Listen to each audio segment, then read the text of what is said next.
नमस्कार, मैं हूं आपके साथ श्रेया बहुगुणा और आप देख रहे हैं श्रेया बहुगुणा लाइव।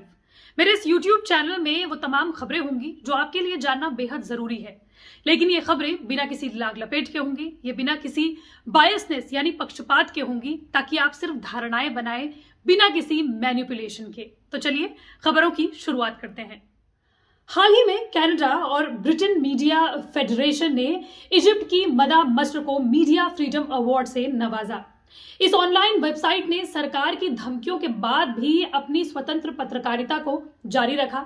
10 साल पहले बने इस ऑनलाइन न्यूज़पेपर को जनता के प्रति इसके कमिटमेंट के लिए पूरी दुनिया भर में जाना जाता है। इस पेपर की एडिटर इन चीफ लीना अतल्लाह इस वक्त भी कई लीगल चार्जेस से जूझ रही हैं, लेकिन उन्होंने अपना अच्छा काम बरकरार रखा। लेकिन इसी बीच वर्ल्ड प्रेस फ्रीडम इंडेक्स ने दुनिया भर की मीडिया स्वतंत्रता को लेकर एक चौंकाने वाला खुलासा किया है। ब्रिटिश मीडिया अखबार गार्डियन की रिपोर्ट के मुताबिक दुनिया के कई देशों की मीडिया स्वतंत्रता इस वक्त वेंटिलेटर पर है।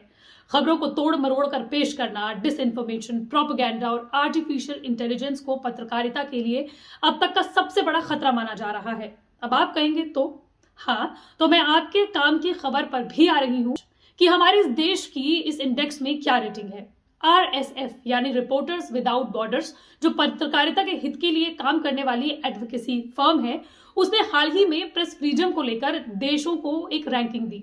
इसमें उसने बताया कि कैसे ऑटोक्रेटिक देशों और उन देशों में कि जहां लोकतंत्र है, वहां भी कैसे डिसइंफॉर्मेशन और किसी भी पार्टी या व्यक्ति या ऑर्गेनाइजेशन के खिलाफ नफरती प्रोपेगेंडा कैंपेन चलाए जा रहे हैं।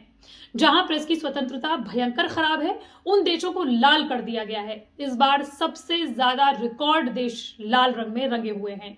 30 साल पहले सबसे पहले 3 मई को वर्ल्ड प्रेस फ्रीडम मनाया गया था, लेकिन 10 में से 7 देशों में पत्रकारिता खतरे में है और बाकी 3 में भी पत्रकारिता के हालात बहुत अच्छे नहीं हैं। UN की रिपोर्ट बताती है कि पिछले 5 सालों में मीडिया की स्वतंत्रता में बहुत ज्यादा गिरावट दर्ज की गई है। अब आप ये कहेंगे कि ये सर्वे कहाँ किया गया, तो बता दें कि 180 देशों में किया गया, जिसका पैमाना था कि किन देशों में जनता के हित की खबर बिना किसी डर के बताई गई। रिपोर्ट बताती है कि जैसे जैसे तकनीक आगे बढ़ रही है, वैसे वैसे फेक खबर जनता तक पहुंचना और आसान होती जा रही है। सही और गलत खबरों के बीच का फर्क धुंधला होता जा रहा है। आर्टिफिशियल इंटेलिजेंस ने हालातों को और खराब कर दिया है। इस रिपोर्ट में 4 देशों का खासा जिक्र किया गया है: रूस, तजाकिस्तान, तुर्की और भारत। जी हाँ, रूस को लेकर रिपोर्ट बताती है कि कैसे 2022 में जब रूस ने यूक्रेन के खिलाफ युद्ध छेड़ा था, तो रूस में प्रेस की स्वतंत्रता को लगभग छीन लिया गया। लेकिन इस साल वो प्रेस फ्रीडम की रैंकिंग में 9 पायदान और खिसक गई। अप्रैल में रूस ने अमेरिकी अखबार वॉल स्ट्रीट जर्नल के अमेरिकी पत्रकार इवान गेर्शकोविच को एस्पियोनाज एक्ट में गिरफ्तार कर लिया और हालात और खराब होते चले गए। इसके अलावा भारत को लेकर रिपोर्ट में कहा गया है कि पत्रकारिता की स्वतंत्रता में भारत 11वें पायदान खिसककर 161वें नंबर पर आ गया है।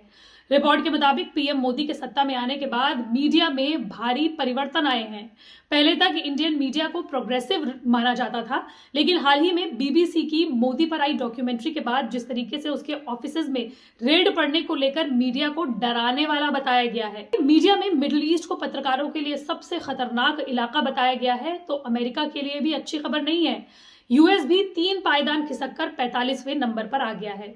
नॉर्वे को प्रेस फ्रीडम में पहला स्थान मिला है, आयरलैंड को दूसरा स्थान मिला है, नेदरलैंड्स को टॉप 10 में रखा गया है और ब्रिटेन 26वें पायदान पर खिसक गया है। अब इस खबर को लेकर आपने क्या धारणा बनाई, हमें कमेंट बॉक्स पर जरूर बताइए।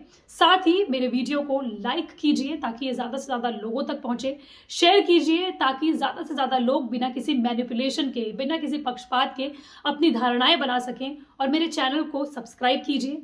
और अगर आपने मेरा चैनल सब्सक्राइब किया हुआ है तो बाकी लोगों को कहिए कि वो भी इस चैनल को सब्सक्राइब करें। मेरे साथ जुड़ने के लिए बहुत बहुत शुक्रिया।